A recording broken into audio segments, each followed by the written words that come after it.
Saiba disso.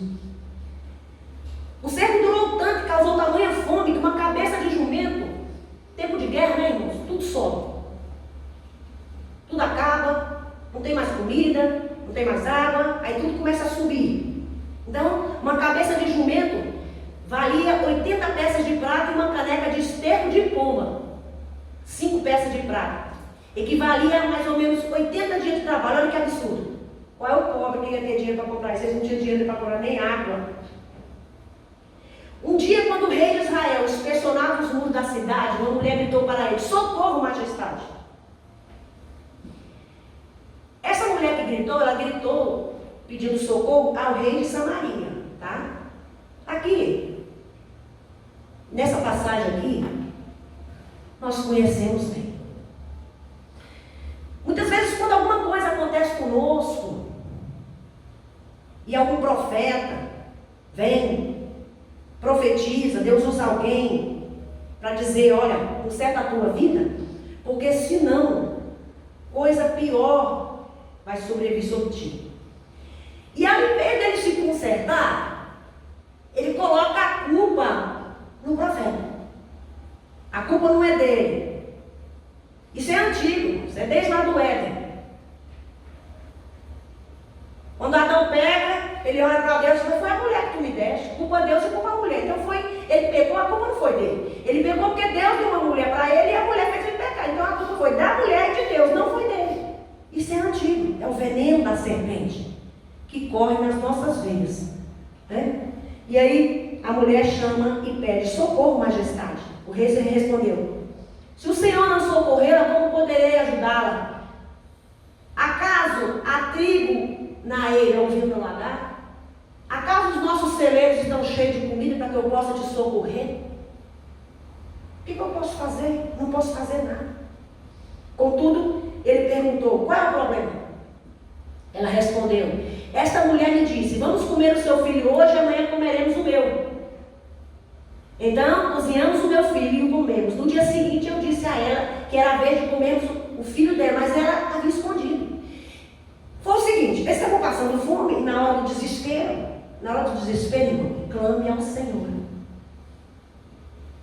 Não sai fazendo coisas absurdas, não. Vou fazer isso aqui porque já que Deus não olha para mim, Deus está olhando. Deus está olhando para você. Pise firme. Acredite no Deus que você serve. Porque Ele vai dar ordem a teu respeito. Vai dar ordem aos anjos a teu respeito, para te guardarem em todos os teus caminhos. Não sai fazendo loucura, achando que vai resolver, não, que vai ficar pior. Então a mulher comeu o filho dela, e na hora de comer o filho da outra, ela escondeu o filho. Ele foi pedir para o rei. Viraram canibais, irmãos. O cerco foi tão grande que o povo estava comendo os filhos. Que absurdo é esse? Que horror! Quando o rei Jorão ouviu essas palavras da mulher, rasgou as vestes. Como estava sobre os muros, o povo viu que ele estava usando pano de saco por baixo, junto ao corpo. Sinal de humilhação. Estava com pano de saco. Sinal de humilhação aparente, né, irmãos? Porque aqui não tinha nada de humilde. Porque mais à frente ele coloca a culpa em Eliseu, dizendo que aquele cerco, que Deus o abandonou e que ele ia arrancar a cabeça dos ombros de Eliseu. Então, tem humilhação, não é tudo uma falsidade, é tudo uma hipocrisia, um farisaísmo, né? Olha o que ele diz: ele diz: Deus me castigue, o 31, com todo rigor, se a cabeça de Eliseu, filho de Safate, continuar hoje sobre seus ombros. Diz que ia arrancar a cabeça de Eliseu. Ora, o povo está morrendo de fome, o povo está virando canibal. Em vez de ele chamar, ele é o rei. Em vez de ele chamar o povo: vamos voltar a Deus, vamos voltar à adoração, vamos restabelecer os altares e vamos voltar ao nosso Deus. Não. E tanto que Eliseu já tinha livrado ele de morrer e do cerco iminente que estava para vir. E agora, quando acontece isso, ele diz que a culpa é de Eliseu. E a culpa é de Deus. É fácil colocar a culpa nos outros. Nós temos que assumir os nossos erros. Quem confessa e deixa, alcança misericórdia. Quem cobre nunca prosperará. E hoje nós estamos vivendo um tempo que eu não sei o que o povo pensa que pastor é, irmãos. Irmãos, você que está me ouvindo aí, pelas redes sociais, e você que está me ouvindo aqui, no salão da igreja. Pastor, ele só quer o seu bem. Ele é um representante de Deus.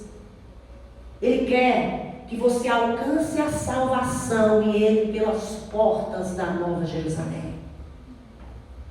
Ele não quer que você seja levado pela enxurrada do mundo, não. Se você errou e quer conversar com o seu pastor, chame ele.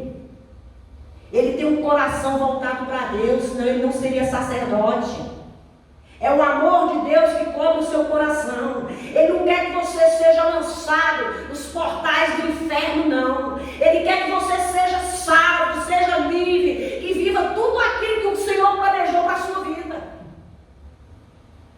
Se é riqueza, se é bênção, se é saúde, se é prosperidade que Ele te prometeu, Ele vai te dar isso. Mas é necessário que se confesse e deixe. Quem cobre não prospera. Por mais que se pregue na internet que somos templo e morada, depende, irmãos. Se você está em dia com Deus, você é. Mas se tem pecado, o Espírito Santo não habita. Em chiqueiro não. A casa tem que estar limpa, o coração tem que estar puro, o pecado tem que ser confessado e deixado. Em vez do rei fazer isso, ele coloca a culpa em Eliseu. Ora, Eliseu estava sentado em sua casa, reunido com as autoridades de Israel. O rei havia mandado um mensageiro à sua frente, mas antes que ele chegasse, Eliseu já sabia, Deus já tinha falado para ele. O mal das pessoas é achar que Deus não fala com o profeta, ele revela. Você quer ser esse profeta de Deus? Você quer ser usado assim? Se coloca na posição de homem, de mulher de Deus, que Deus vai te usar assim. Vai te revelar o oculto e o escondido. Comece a buscar. Ele tem dons para entregar para a sua igreja. Comece a buscar e Ele vai te usar. Eliseu foi apenas um entre tantos. Seja o Eliseu de hoje. Deixa Deus te usar. Deixa Deus te revelar. Mas é necessário que você esteja na posição de servo fiel. Aí Eliseu diz assim: aquele assassino Jorão mandou alguém para cortar a minha cabeça? Quando o mensageiro chegar, fecha a porta e mantenha-na trancada. Vocês não estão ouvindo os passos do seu senhor que vinha atrás dele? Aí o 33 diz assim: enquanto eles lhe falavam, o mensageiro chegou. O mensageiro de Jorão. Na mesma hora, o rei disse: esta desgraça vem do Senhor, porque devo ainda ter esperança no Senhor. Colocou a culpa em Eliseu, colocou a culpa em Deus. A culpa não é dele nem do povo que parou de adorar. Estava servindo ao diabo e nem queria saber de Deus. E aí vem toda essa desgraça. O salário do pecado é a morte, diz a palavra. De que queixa-se o homem dos seus próprios pecados? É claro, é simples.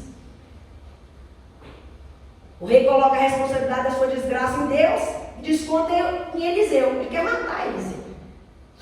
Aí lá em 2 Reis 7, a partir do versículo 1, diz assim: Eliseu respondeu: ouçam a palavra do Senhor. Assim diz o Senhor: amanhã, por volta desta hora, na porta de Samaria, na porta da cidade, tanto uma medida de farinha como 2 medidas de cevada serão vendidas por uma peça de prata. Ou seja,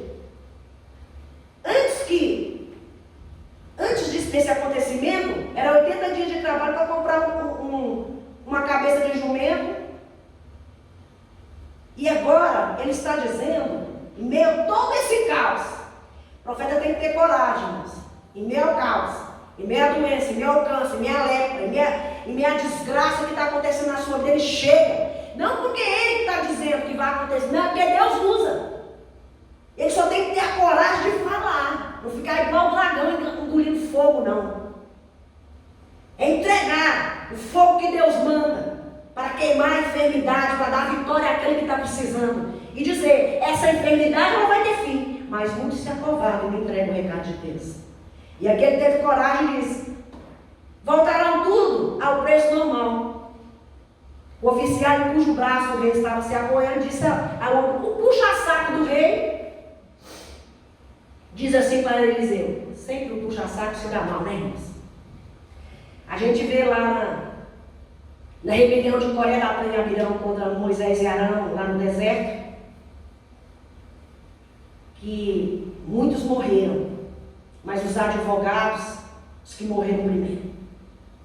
Depois a gente vê lá na frente alguns salmos escritos pela descendência deles, mas a Bíblia não tinha dito que todos morreram?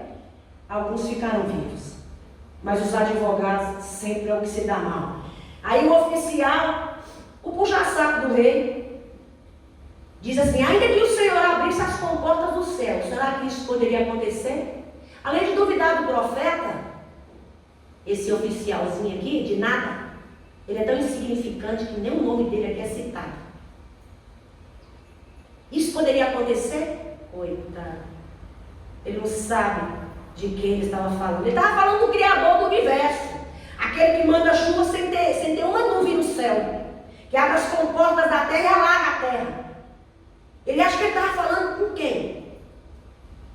Eliseu adverte ele, diz assim: você verá com os próprios olhos, mas não comerá coisa alguma, ou seja, você vai morrer para deixar de ser linguarudo, e não colocar o meu Deus à prova, e não duvidar do meu Deus.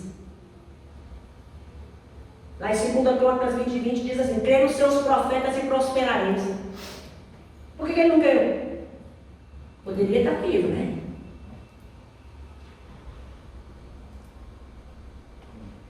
Eles disseram uns aos outros: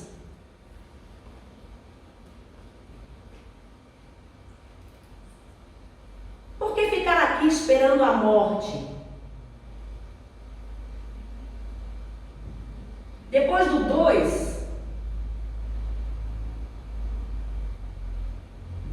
desse que eu falei agora, do 2 Reis 7:2, aí aqui, depois que ele contou essa afronta desse puxa-saco do rei, aqui vai trazer a história dos leprosos, dos 4 leprosos.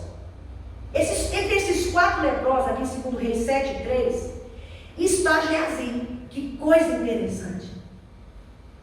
Quando eu vi isso, eu achei tão interessante. E aí eu fiquei meditando. Como Deus é misericordioso e não esquece de nós. Ele vai nos buscar aonde estivermos. Mas os planos que Ele planejou para a minha vida e para a sua, vai acontecer. Então, à porta da cidade estavam 4 leprosos, os quais disseram entre si: por que ficarmos aqui à espera da morte? Aí você imagina. A cidade está cercada, Samaria está aqui, o exército está em volta, e lá à frente está o acampamento. Você sabe que quando os reis iam cercar uma cidade, ele leva tudo, né?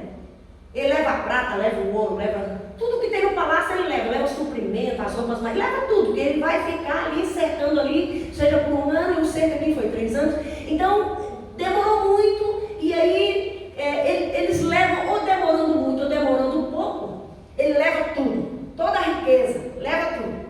E aí, entre o acampamento dos sírios e a porta de Samaria, está esses 4 infelizes aí, esses 4 leprosos. Essa doença, não sei dos outros 3, mas pelo menos a doença de Geazi foi maldição, não foi doença. Foi a maldição por ele ter desobedecido Eliseu e ter roubado o sírio Naamã. Lembra-se? Do general, dos 7 mergulhos, tal, e aí ele ficou leproso. Aí ele está aqui, entre esses 4 leprosos. Essa história é muito interessante, porque como Deus, Ele tem um senso de humor, assim, que às vezes, pela seriedade que é a Bíblia, a palavra, a gente muitas vezes nem nota. Mas Deus tem um senso de humor, assim, fora do normal. Está lá os 4 leprosos na porta da cidade dizendo: entrar em Samaria a gente não entra, porque nós somos leprosos. Se nós formos ficar aqui nessa porta, nós vamos morrer de fome.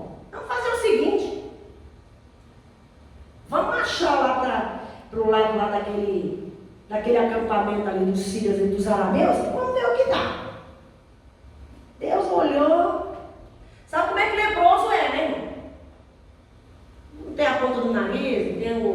pedaço da orelha, a abelha está doidinha para me engolir ela. Ela vem aqui na minha boca, isso é um problema, viu? Aí leproso, ele às vezes não tem um dedinho, às vezes não tem um dedo da mão, às vezes vai cair tudo, é lepra, né? É lepra. Aí tá os leprosos andando, os 4. Eles estavam na porta de Samaria, estão lá, marchando, andando normal, até chegar ao acampamento dos arameus, dos sírios. Samaria estava cercada. Deus pegou essa caminhada desses 4 leprosos e fez com que os arameus escutassem o suar de um grande exército que vinha contra eles. O que eles fizeram? Picaram a mula, foram todo mundo embora. Eles foram de uma maneira tão desesperados embora que eles saíram deixando roupa, deixando carro, deixando ouro, deixando prato, deixaram comida, deixaram tudo. E foram como assim, foge por tua vida. Aí continuando aqui, no 4 diz assim: se resolverem entrar na cidade, morrerem de fome. Mas se ficarmos aqui, também vão morrer.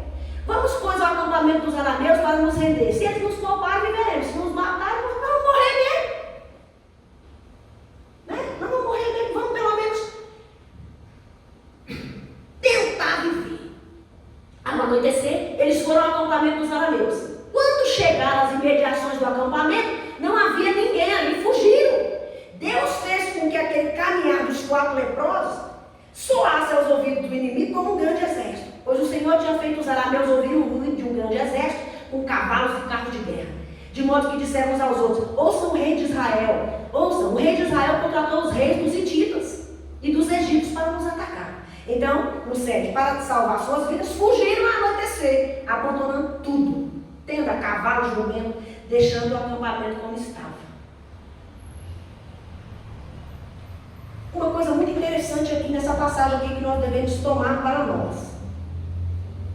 Quando você peca, a consequência do pecado vem.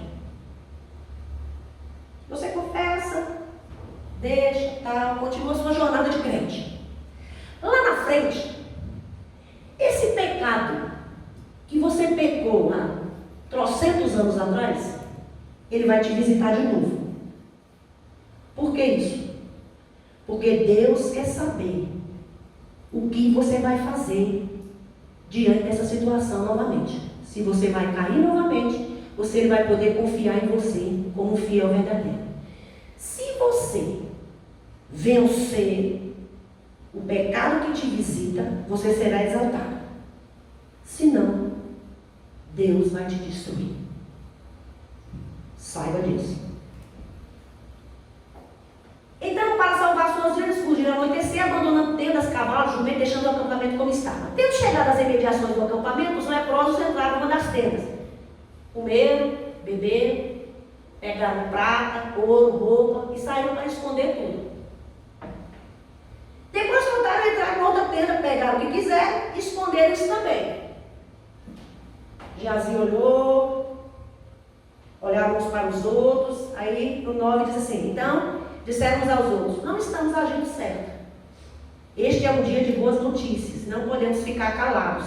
Se esperarmos até o dia amanhecer, seremos castigados. E outra versão vai dizer: ou coisa pior nos sobrevirá.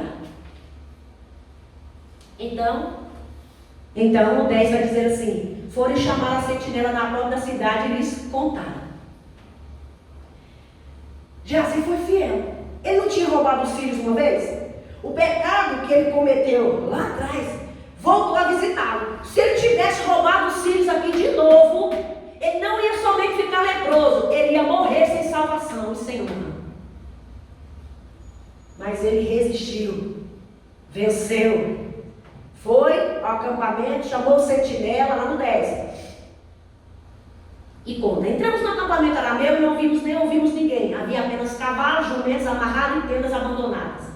As sentinelas da porta proclamaram a notícia e ela foi anunciada dentro do palácio. O rei se levantou de noite e disse aos seus conselheiros: eu lhe explicarei o que os arameus planejaram. Como está esse rei, ô rei miserável. O rei, além de não acreditar no profeta, não acredita em milagre de Deus, não acredita em nada. Os leprosos chegam lá e contam do maior milagre que aconteceu, porque foi um grande milagre. Pegar 4 leprosos que não conseguem nem ficar em cima das próprias pernas e fazer com que os arameus fugissem, pensando que vinha um grande exército dos egípcios. E eles fugiram, aí vai contar para esse infeliz. Não é nada disso não, isso é uma emboscada. Muita gente perde a bênção por causa disso. O ceticismo.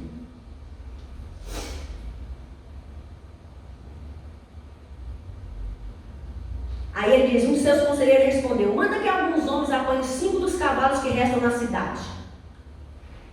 O destino desses homens será o mesmo de todos os israelitas que ficarem. Sim, com toda essa multidão condenada. Por isso vamos enviá-los para descobrir o que aconteceu.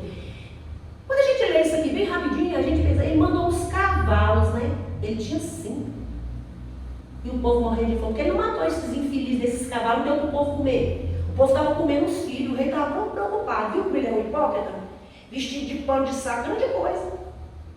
Tá igual esses cantorzinhos aí do mundo aí, tá lá, cantando com o diabo. Se esfregando em boca de garrafa, não sei o que, só as cachorras, só o diabo, só o satanás, e daqui a pouco, agora nós vamos cantar aqui pro Rei dos Reis. Aí começa a cantar. Ele está achando que aquilo ali vai trazer salvação para ele? Ele está profanando o nome do Senhor. Profanando. Cantar qualquer um canta. Dizer que é salvo qualquer um diz, eu quero ver se é. Dizer que é fiel qualquer um diz, eu quero ver se é. Que é o que acontecia aqui com esse rei. É muita hipocrisia que a gente vê. Assim que prepararam 2 carros de guerra com seus cavalos, o rei enviou atrás do exército arameu, ordenando aos condutores, vão descobrir o que aconteceu. Eles seguiram as pegadas do exército até o Jordão e encontraram todo o caminho cheio de roupa, a arma que os arameus haviam deixado para trás enquanto fugiam. Os mensageiros voltaram e relataram, contou tudo para o rei. Então, o povo saiu e saqueou o acampamento dos arameus. É um despojo de guerra, né, irmão? Eles não estão roubando lá. É um despojo. Eles não fugiram? Tudo ali agora é de Samaria. Assim, tanto uma medida de farinha como 2 medidas de cevada passaram a ser vendidas por uma peça de prata, conforme o Senhor tinha usado Eliseu. Tudo voltou ao preço normal. Ora, o rei havia posto um oficial, o puxa-saco, como encarregado da porta da sala onde o filho está. Era coincidência que ele estava ali? Não. Deus não trabalha com coincidência. Deus trabalha com propósito, com um organograma, uma medida certa, com um planejar certo. E quem colocou aquele puxa-saco ali na porta da cidade foi Deus. Porque ele já tinha usado o profeta Eliseu, dizendo que ele ia ver, mas não ia desfrutar. Porque ele ia ficar ali, porque quando o povo desembestasse correndo atrás, o povo estava morrendo de fome. Eles saíram doido, atrás de comida. Aí estava infeliz na porta, olha. O que duvidou de Eliseu, o que duvidou de Deus, vai morrer agora sem infeliz. Para deixar de ser incrédulo. Morreu pisoteado. Tinha colocado o oficial na porta, mas quando o povo saiu, atropelou junto à porta e ele morreu. Conforme o homem de Deus havia predito quando o rei foi à sua casa. Essa história, ela é muito interessante, porque são tantas coisas que a gente aprende, né? Aconteceu conforme o homem de Deus dissera ao rei, lá no 18. Amanhã, quando desta hora, na porta de Samaria, tanto uma medida de farinha como 2 medidas de cevada serão medidas por uma peça de prata. Voltará tudo ao normal. O oficial que tinha contestado o homem de Deus morreu. Ele tinha dito, você verá com os próprios olhos, mas não comerá coisa alguma, ou seja, vai morrer. E morreu pisoteado. E foi exatamente isso que aconteceu. Pois o povo pisoteou junto à porta da cidade e ele morreu. Aí a gente vai ver aqui, em 2 Reis 8, a partir do versículo 1, a vitória de Geazi por causa da sua fidelidade.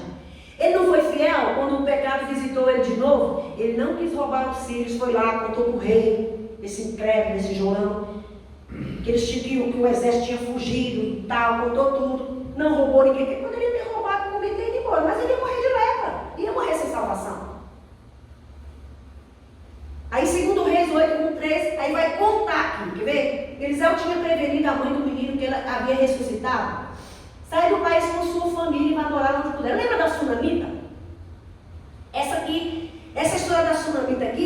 vai mostrar Geazi nela já restaurada.